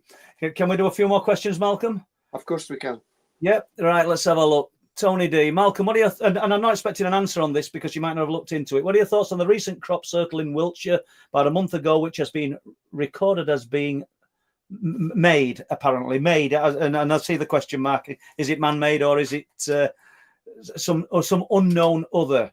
And if Malcolm has no knowledge of this, I'd like to know your thoughts on crop circles anyway. Oh, well, yeah, sure. Shouldn't have asked this. The reason I say that is because I usually fall out with people when I give my answer to this one. So there's a story, there's two sides to this story. When I lived in England, I attended many crop circles in Hampshire and Wiltshire. And a good friend of mine, Matthew Williams, who most of you should know, he later came out and says that he made these crop circles with a team. And people, well, how can they make insectograms and pictograms and all that? Because they had a quadrant of the field. It was like a spirograph, the kid's spirograph. That's yours. You stay on that bit. That's what you do. And you all meet together. Very occasionally, they maybe got it wrong. And so the circle was askew with. But Matthew had said to me, and I may have said it on your show before, he says, Malcolm, when we make crop circles, there's these balls of light that just drop down from the sky and weave in and out of the crop stems. And we've seen them, Malcolm. And also there was a case where they were making a crop circle and suddenly they saw this shadowy figure like, this farmer. The farmer's caught us. So I better say sorry to the farmer. So I approached the farmer when he just melted away, just disappeared. So even though the Hampshire guys and the Wiltshire guys try to outdo each other to get into the Sunday Mail or the Daily Mail newspaper with their designs, there is still an enigma associated with it. But please be careful because we're living in the age of AI. There's a video that was done a good 10 or more so years ago of a field in Wiltshire. Was it called? Yeah, I remember this. And you got these balls of light and suddenly a crop circle appeared. I don't believe that, folks. That was made. That was made by man, I 100% believe that you're on the money with that one, Malcolm. I'm on the same page as you. But crop circles per se, I mean, they do it in advertising now. You know, they do it for Weetabix and all these. You can go online and you'll see these wonderful designs and stuff. It's a shame, but it is because it muddies water, and what a shame that not a shame as such, but you know, did you say Matthew Williams? Matthew, yeah. You know, he's held his hands up and said, "Look, you know, we're responsible for making a lot of these," but then he comes out with either before or after, you know, but some of these things are real, and we have seen the lights descend, and he I don't mean he loses his credibility because I'd like to speak to him on here, you know, but how is anybody going to take him seriously after he's said he's hoaxed them and then he's seen the real deal? You know, I'm willing to give anybody benefit of doubt, and he's honest enough in a way, and on art, he's saying it as it is, I suppose. Yeah, it's true. It's an art form, you know. It's like modern art, for want of a better word. But the reason what happened was that a German researcher by the name of Michael Glickman said to Matthew on the phone, right, I'm going to send you via email this design, and I bet you couldn't make this design. Well, Matthew and his team had it made within about 2.5, 3 hours, sent it over to Germany, and within about half an hour, the Wiltshire police came knocking on Matthew's door, arrested him, took away all his equipment because Michael Glickman had took the huff, for want of a better word, that Matthew could do this and prove he could do it. But I just want to, when we come off this subject about the crop circles, yes, a lot of them are faked, but not them all. I've been asked to make a crop circle and I point blank refused. I don't want my name to be associated with it. I would agree because you're forever tainted with like what I've just echoed, and that's not that I don't that's not that I disbelieve Matthew when he said he's seen the spheres of light and he does believe that there's evidence of the real deal, but he's not done himself any favors, in my opinion, by hoaxing them. But I can see. Let's just put this on. Let's have a look. Rod says, "Can we see your T-shirt? It's bugging me." Okay, there you go. I don't believe in humans. So yeah, there we go. So Drew Hollings is in chat. Jojo, baby with a laser. You know, we're going on with well over 250 people here. Thanks for the support, guys. Thanks, Alison, if you're doing the moderating. Thanks, Gemma. Thank you, Lee. As I know you've got the new name now. And let's just have a look at this. Let's have a look. I think this alludes to the light that I spoke about, or what Lisa's touched on earlier. One night I flashed at this light with my torch. If I flashed at it, it flashed vice versa across the sky. I couldn't believe it. So you're getting a response Lisa. Do you think we should be careful about trying to communicate with light towards these things, Malcolm? No, definitely not. I mean, we used torches and lasers to the night sky at all sky watches, and we only got that idea. That idea was began, I guess, with a guy called Arthur Shuttlewood in Warminster in Wiltshire back in the 60s when we had the Warminster thing. He went up to Clay Hill and Star Hill, and he had a torch, and he was going bum, bum, bum, bum, and he was getting light anomalies coming down. So we've used that, obviously, in sky watches in Scotland. And the one story which some viewers may be aware it's happened to me was on the night we used the torch. And after I had done my dive in the Loch Ness submarine, the guy picked us up at Drumnadrocket in the shores of Loch Ness. We went way up to Altby in Wester Ross. Now this guy says, Malcolm, I'm using a torch at the night sky, flashed it, and I get these bursts of light coming down. You got to come up and see this, Malcolm. So because I was killing two birds with one stone, we did the submarine dive, and then we went up to see the guy. And then a beautiful Scottish countryside at Altby. And it was a lovely, lovely starry night. The Milky Way, beautiful. It's like you'd sprinkled some, silver dust on a black velvet cloth. Beautiful. And he got his torch and he went, this is what I do. You couldn't make it up, Paul. You couldn't make it up, because within a matter of seconds, out of a clear, dark night sky, a tubular white light started to drop, drop, drop, drop, drop down into the sky. It's hard to tell how low it came. I don't know, maybe 1,000, 2,000 yards above my head. I don't know. And there's me with my camera around my neck. And I'm like anybody, I'm like a rabbit caught in the headlights. Oh my God. And before I came out of that, what Jenny Randall's calls the Oz factor, before I came out of that, bang, it was gone.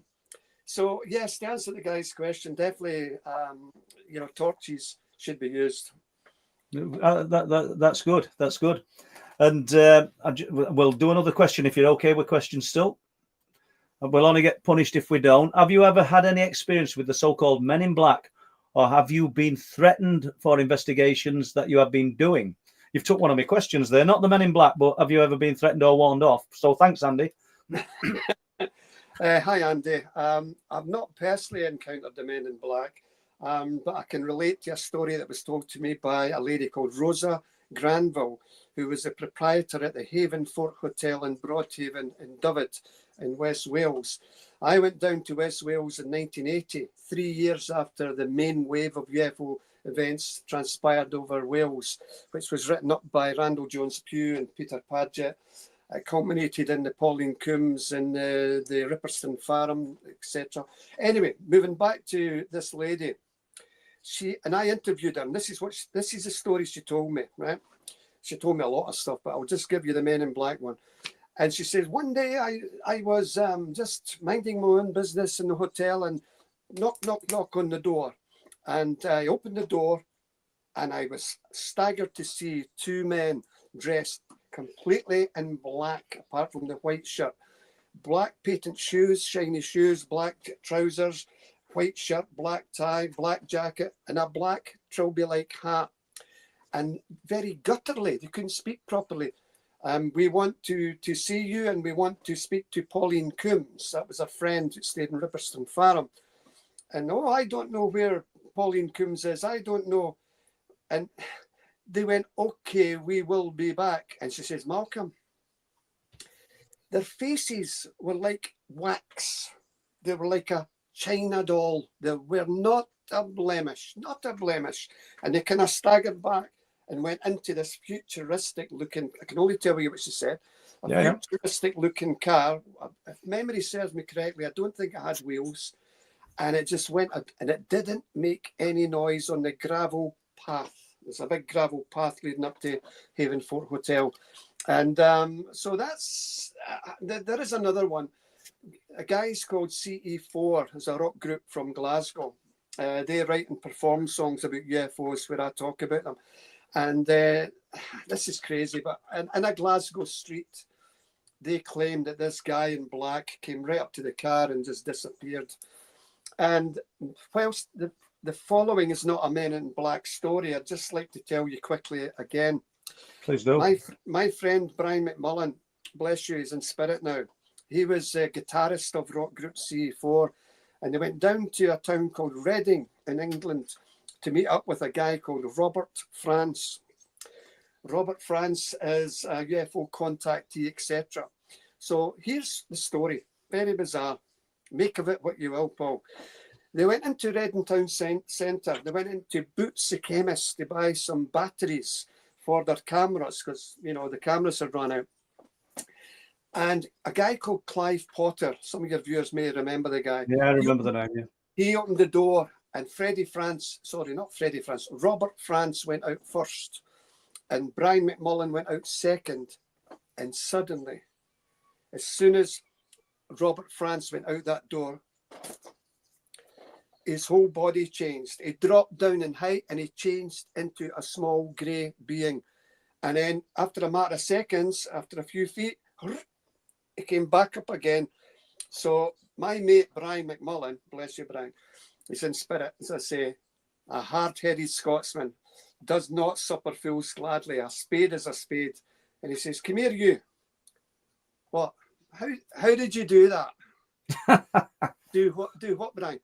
How did you do that? Come on, how did you do it? Did you see something? Did I see something? You bloody well changed into one of the grey things. I can't help it. What do you mean you can't help it? It just happens. I feel a kind of tingling in my body, and I just know something's taking me over. And even his wife, Robert Francis' wife, has seen him change into a grey alien. So, yeah, there's a lot of strange things afoot, for sure.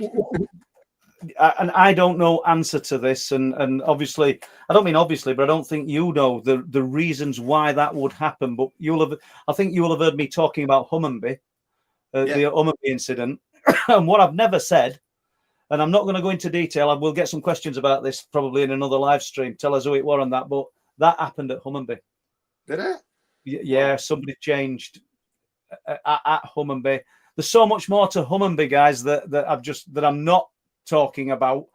If you know people in chat, if you think Hummonby's interesting, it's a whole lot more interesting. And it's not stuff that it's not stuff I've only just found out about, but you've just prompted me to say that. That was witnessed. So what do you think's happening there, Malcolm? And I know they're into right or a wrong answer, but you know, this guy, you've said hard-headed Scotchman, and he's not prone to fantasy, and he wants to know, he's seen something, he can't explain it, and you know he's on the level. Right. So what's happening? What do you think's happening? Well, people could speculate, and again, that's all we've got. That's all we're doing. Yeah, we're speculating. And, people talk about walk-ins or star children or people. I mean, there's a lady in Scotland that comes to her sky watches, and she gets a hard time. I won't mention her name, but she gets a hard time. And it's a shame because it is off the wall what she's saying. But who are we to say she's not? She says, Malcolm, my parents are not my real parents. I don't come from here. I don't belong on planet Earth. I come from a planet called Sakruma. And she was telling me all about this.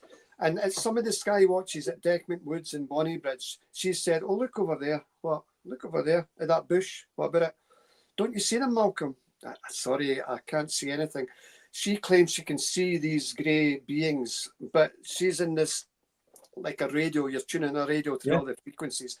That's not to say because I couldn't see it. You know, maybe she could see it. So there's no clear-cut answer as to what this is, unless you go down the line that they're somehow mixing, they're coming into a persona, and maybe using their spirit body, which brings me to another question. Sorry for yapping, because once I start, I don't stop. Please, well, just before you start on that, because I want to be fair to you, originally you were coming on for an hour. I normally run till 9 o'clock. I'm happy to run with, absolutely thrilled that you've stayed an hour and a half. Are we good to go still? We're good to go, yeah. Brilliant. Thank you, Malcolm. Yeah. So getting onto that lines of, you know, walk-ins and people changing, think about it like this, and my apologies if I've already said this on a previous show. There was a lady in Australia, Maureen Puddy, I think her name is, and she claimed that she's an abductee and she's getting taken left, right and centre. So she got two Australian researchers. You can check this out on Google. And she says, right, guys, you come with me and you see what happens to me when I get abducted. Yeah, okay. So they drove off to a secluded spot, and the two researchers are in the back seat of the car. She's in the front seat at the steering wheel. They're coming. They'll be here soon. They're here soon. They're coming. I think I'm getting taken away. They're taking me. And then she went silent. Now, she never went anywhere. She never went anywhere. So can we speculate that it wasn't her physical body they were taking? It was either her spirit or etheric body, or soul. I agree. So maybe that's why they can go through walls and glass. They're taking your spirit body, not your physical body. They're changing the molecular structure. I know it sounds Hollywood and Star Trek. It might sound Hollywood and Star Trek, but I've no problem in saying I'm on the same page as again with you there, Malcolm. Honestly. So yeah, it's very bizarre. But we, at this point in time, all we know with any certainty that people are seeing things in the sky, people are seeing grey aliens and this and that and the other. Do we have any physical, honesty, goodness, definite proof other than witness statements and photographs? No, we don't. Oh, but what about this photograph, Malcolm? Again, we're living in the age of AI. It could be manipulated. Yep. So where does proof come? Is it in the eye of the beholder? Is it in your heart of hearts? Because when I won't decry anybody, I'll listen to anybody about any of their testimony, of course I will. And we're here to find answers. But it's so difficult to get the definitive proof unless you get one of these wee grey guys by the hand and walk them into 10 Downing Street or whatever and say, who's this? but you, Malcolm, you've in certain aspects of what you've researched, you've actually seen firsthand and felt the proof. I dare say, we've got going on for 300 people in chat here. I dare say a lot of these people have had even more profound experiences than you and myself. Yeah. But it's only in here. None of it exists outside of us. So do we really? You're doing a brilliant job sharing this information. But that's what we're doing, and it's helping other people. It's helping sort of verify what they've seen and experienced. But at the end of the day, you don't need proof because you've had your proof and it's there. You don't need to answer to anybody, and none of these good people in chat, unless you've just come here just to sort of roll your eyes and think we're all talking BS, in which case you're welcome to stay here, but all of these people all around the world have all got a story to tell. Yeah. And it's all worth listening to. I've got a few more questions. We haven't even touched on Loch Ness, but I'll just throw this one in from Mike, and it may be just as short as a yes or a no. Malcolm, have you had any investigations? Malcolm, have any of your investigations you have done been dangerous? Dangerous. I don't think so. Nothing springs to mind. If it well, I mean, yeah, well, I would say, I mean, the paranormal side is not dangerous, but very spooky when you see things happening in front of your face. And again, you do get scared. It can be a wee bit off-putting at times. You come back of an investigation, you're sitting down about 3-4 a.m. and then suddenly they're banging in your house. It's like it's like contagion, You've just took it off, Adam. You've just took the question away from me because I was going to say, have you ever taken it back with you? Yeah, it's only happened once. I was sitting reading a paper and there were bangs on the wall, and there were nobody there at the other side of the building. And contagion they call it back with. We were going to do a Loch Ness. We might have 5 minutes to do it, but let's have a look at this question here. Because this place interests me. Studio 211, Malcolm. It's rumoured that after the RAF left is it Machrihanish? Have I pronounced that right? Private contractors were building underground facilities at the base. Can you offer any further light onto this? I wish I could, because obviously it's a big base. It's probably the longest runway in Europe, Machrihanish. Yeah. And it got allegedly back in the day, got the stealth bomber and the SR Blackbird as well flew into there. There've been a lot of strange sightings of strange craft coming in and out of Machrihanish. Obviously that was back in the day. Whether that's still the case just now, and it's surprising that I've not heard a great deal about Machrihanish here in 2025. I would have thought, being such a secretive base to some degree, because they don't want to share everything that's going on. The same was Rendlesham back in the day in the Bentwaters. But I don't know about these underground facilities. it could possibly be yes, in the sense that these guys, when you look at America and the underground facilities they have, and even here in the UK, there's certain underground facilities that people can go into. And I mean, Matthew Williams, we spoke about him, about the crop circles. He was doing a lot of these underground facilities as well when he was not meant to do that. Underground explorers, they call them, you know. So it's every possibility there may well be some form of underground installation in Machrihanish, because if it was going to be used in a Cold War situation with any problems, it would need to have an underground facility should any strike happen. So there's every chance, Well, that location has been, has come up several times in emails to myself, and even cryptid reports at Machrihanish. And there's a guy that was stationed there who now works at Scarborough, who's told me some interesting things about that location. I think you could devote a full, well, more than a full live stream to that. I think you hit it on the head. You're surprised that it's not talked about more often. Well, we're talking about cryptids, you know, they're even one in Deckmont Woods, the scene of the Bob Taylor case. I'm writing about that in my next book. I'm presenting the case to a chap who went into Deckmont Woods with a friend, and they had 5 big husky dogs. These are massive big dogs, you know, big coats of fur and all that. And he says, Malcolm, these dogs are not scared of nothing. And this particular night, they walked into Deckmont Woods, and then suddenly the dogs stopped, and they were walking back. You know how dogs walk backwards, and the teeth all bare and all the rest of it.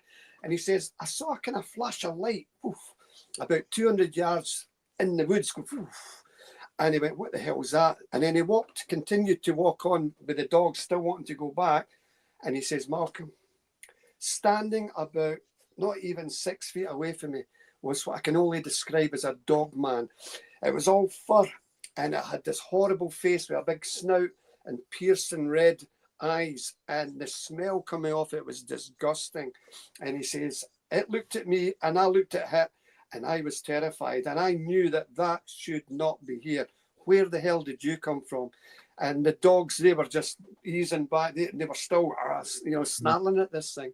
So it's funny that you have these cryptids. We spoke about Machrihanish. There's one in Deckmont Woods. We can speak about the Yeti, the Sasquatch, the Bigfoot. All these different things seen in localities where UFOs have been seen and different stuff. It's crazy. You've absolutely nailed it. These things are seen, excuse me, where we've got UFO activity and other activity. What do you think? Do you think it's just because they've come to researchers' awareness, the story of the dogman, the werewolf, because it seems to be a hot topic within the research at the moment? It's not something I were ever interested in whatsoever, but I just couldn't ignore it when I would write in the books, because the reports were coming in. And certain locations as well, you know, strongholds of these things. And are you getting more of that, or is it mainly still UFO?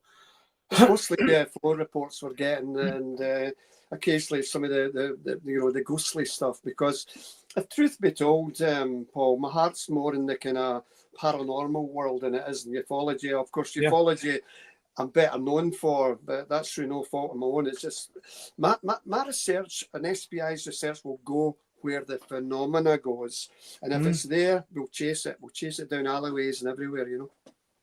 Right, a kind of question from myself, really, because you're talking about the paranormal world. What's happening, Malcolm, when, and I'm asking because I don't understand it, what's happening when somebody sits in a relaxed state and people are observing them and they see the face change? Lineal like this, if he's watching this, and a few other people will understand why I'm asking. Yeah, but it's obviously transfiguration you're speaking about. There's certain gifted mediums who will allow, and that's the word, the operative word, who will allow spirit, or certain spirits, not them all, of course, to join with them. And with that effect, is people can see that psychic face changing into an old man or a young man or a black man or whatever, you know, they see it. We know that is a phenomenon. And you know what? I've seen that myself. I was just going to say, have you seen it? I dealt with a case, and Ron Halliday, the fellow Scottish researcher, wrote a book called Alien Spirits, all about this guy I'm about to tell you about, a guy called Ray Todd. Again, bless you, Ray, he's in spirit. And he says, my face changes and this and that and other. Would you like to come and see this, Malcolm? Yeah, of course. So I went along to his apartment in Edinburgh, and I met up with a guy, and his house, it was all stuffed ferrets and stuffed animals, and there were weird music playing, and there were a red light there and a green light there. It was a strange, moody atmosphere, which is fine, but I thought it was a wee bit weird. And he said, Malcolm, all I want you to do is sit maybe about 3 or 4 feet away from me and look at the bridge of my nose. And if things happen, they happen. If they don't, they don't. And I honestly felt, because I'd never seen this in my life before, Paul, and I went, here we go. Can I just stop you, Mal, just briefly, because for myself again, what were the lighting conditions? Had you got a red light on him or anything? What were the lighting conditions? No, it's a good question. There were no red light on his face. The red light that I spoke about was away in the corner of the room, going up to the ceiling, and a green one going up to the ceiling. So it was just a moody lighting, but there were nothing in front of him to shine up. So I'm looking at the bridge of his nose, and I swear to God, suddenly, woof, long hair. Now, this guy was bald. Long hair came down from the top of his head. Then he had a big beard like Rasputin, the mad monk in Russia, the big guy with the big beard. And I'm going like this, and I screamed like a little girl. My apologies to little girls out there. And I screamed like a little girl. I went, what the... And he says, and all he did, Paul, he went, so you saw something then? Yeah, you're right. So what I did then, on another occasion, I went to his flat and I took a video camera and I videoed it. And when I showed this video footage at an SPI meeting in Stirling, half the audience recoiled and went, oh my bloody God. And the other half are going, what? And that footage was shown on Amanda Holden. She had a show when she was going out or married to Les Dennis. It was a show they did years ago, and they wanted that footage. And I think Amanda Holden was going, yes, I can see it. And Les Dennis was saying, no, I can't see anything. So maybe it's in the eye of the beholder, I don't know. Absolutely. Well, do you know, Malcolm, there are more questions, and I do apologise, people, because I've skimmed past questions. And I'll continue to do that for the next 10 minutes. But I just want to ask, Malk, I think we can't leave Truth Proof without talking about Loch Ness, because then we've covered everything. We've done the full sort of gamut of the unexplained. First, I'll ask, what do you think the Loch Ness Monster is? Well, it's certainly not. I'll tell you what it's not. It's certainly not a plesiosaur. These aquatic animals, they could not extend their neck vertically out of the water. They had the long, slender neck. It's a misconception. People would love it to be a plesiosaur with the 4 diamond-shaped rhomboid flippers, but it's clearly not that. That's my favourite book. Of all the books I've written, the Nessie book is the one I hold dear to my heart, because my father regaled me with these tales of what we call in Scotland a water kelpie. And it was just like a water horse that dragged people, unsuspecting people, from the shores and plunged them into the waters. They were one in Loch Ness. So I went up there as a small boy, and the place just mesmerised me. It captivated me. Under 24 mile in length. What a place this is. And mystique and everything. UFO sightings up there as well, and dogma. Yeah. And so I decided to speak to the people concerned. I managed to speak to Alex Campbell, who was a water bailiff at Loch Ness. And in 1933, Alex Campbell worked with the Inverness Courier, the newspapers, and a lady called Alday Mackay came to him one day and says, geez, I've seen some strange creature in Loch Ness, a big hump coming out the water, and then it cascaded back again.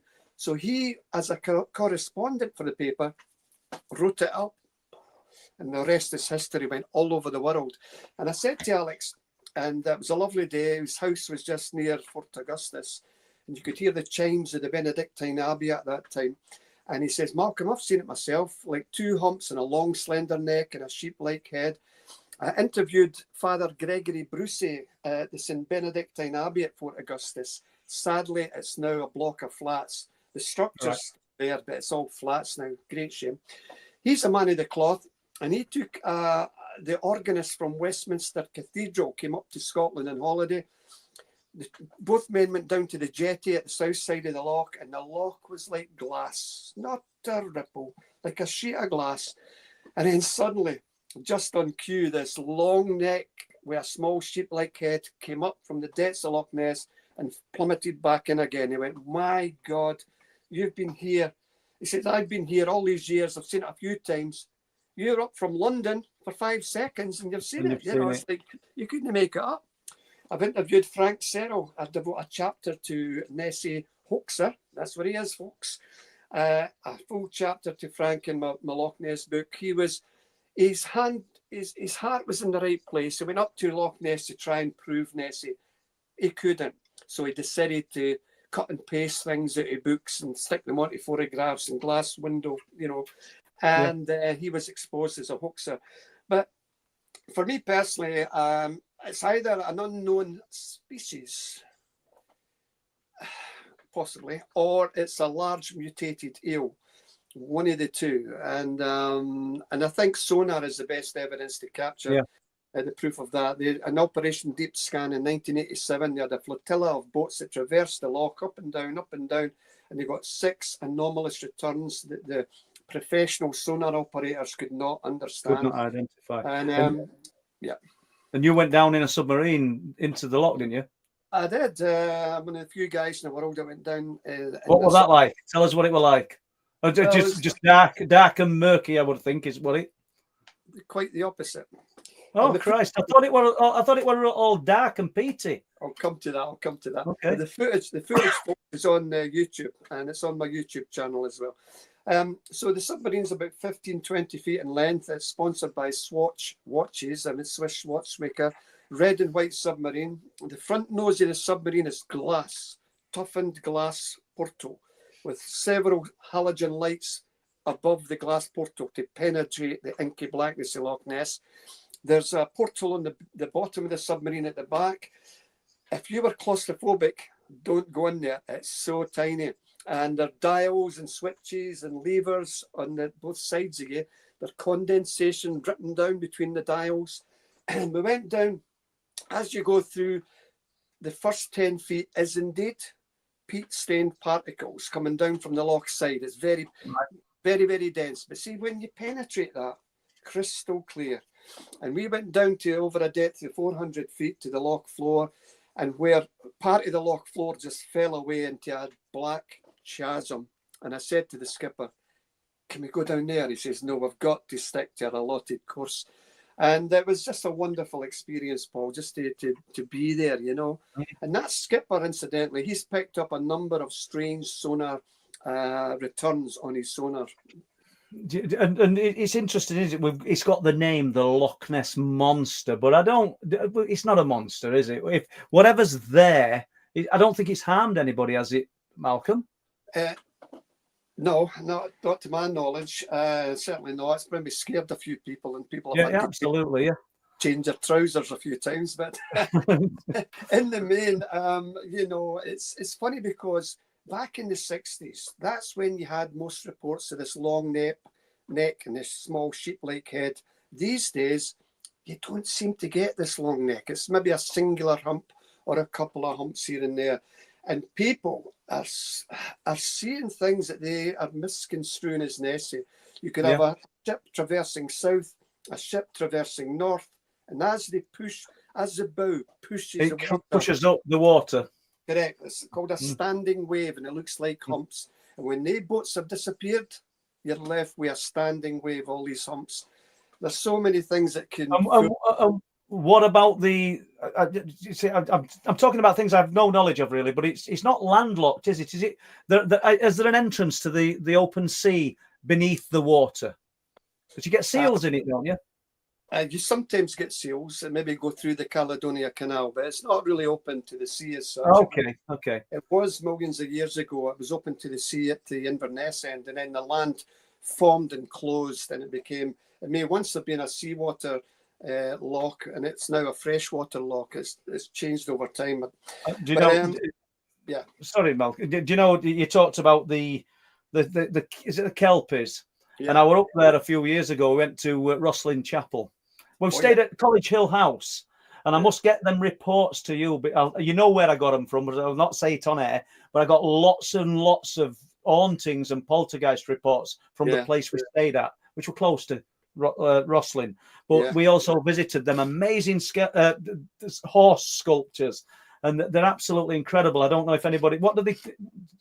What's the name of them? Is it the Kelpies? What do they call them? Yeah, on the way to Glasgow, I guess, or Edinburgh, you go down a stretch of road, and on the right-hand side, or depending where you're driving, you've got these two massive Kelpies.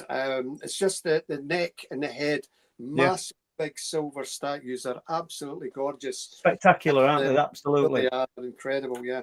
Well, we're almost there, Malcolm, but I want Paranormal Visitors, Lee, who was doing the moderating, he's got a question here. Let's see if we can have a look at this, because I wanted to touch on Big Grey Man, but we're not going to get to it. Right.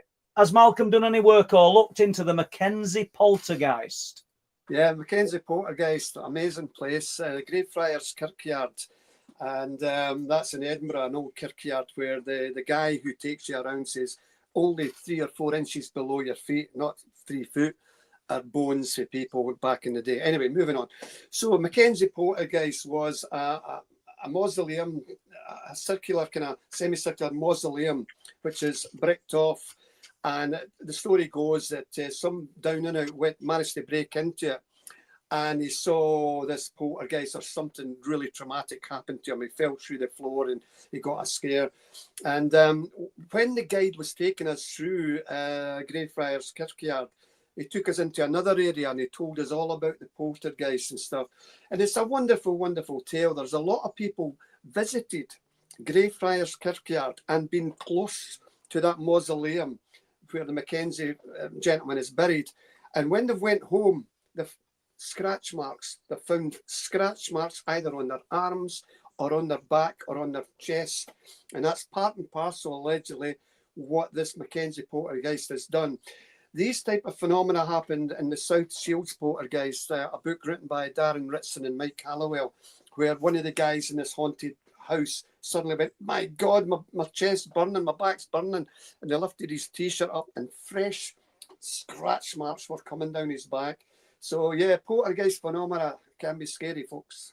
Right, so we're just about there here, Malcolm. You've given us an hour more than we were going to get, so I do appreciate that, and I'm sure I love it. These kind of live streams are what if I'm listening to a podcast, I love to hear people recounting experiences, and that's just what you've given us. So where is the research taking you now? I know you've said you're doing the book and you've got the Skywatchers plan, but is there anything new, just briefly, minute, 2 minutes, is there anything new that's really sort of exciting you at the moment?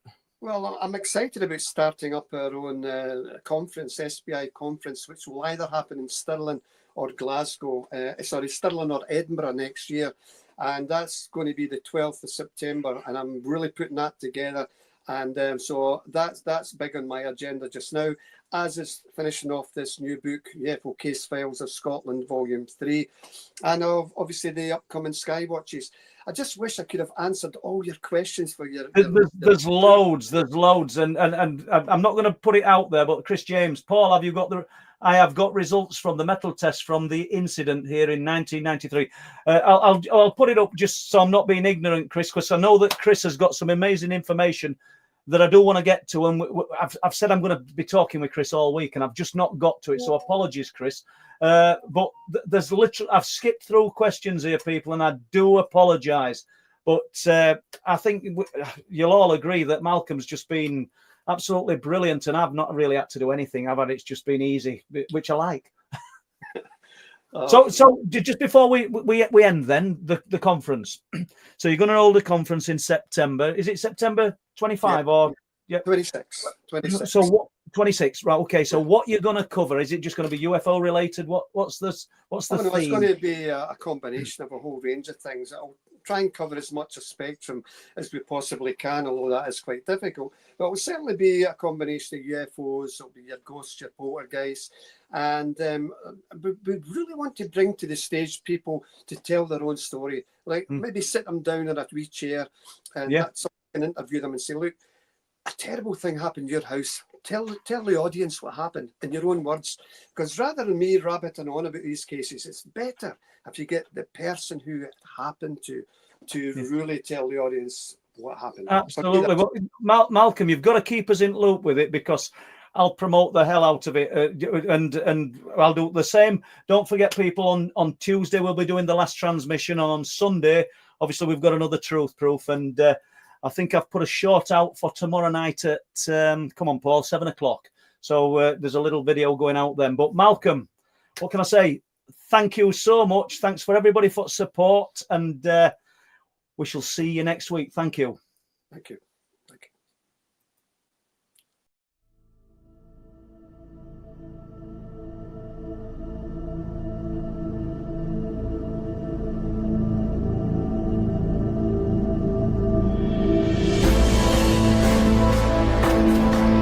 Oh, wow.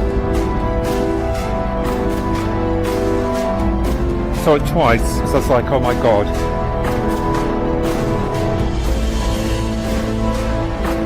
That was just weird.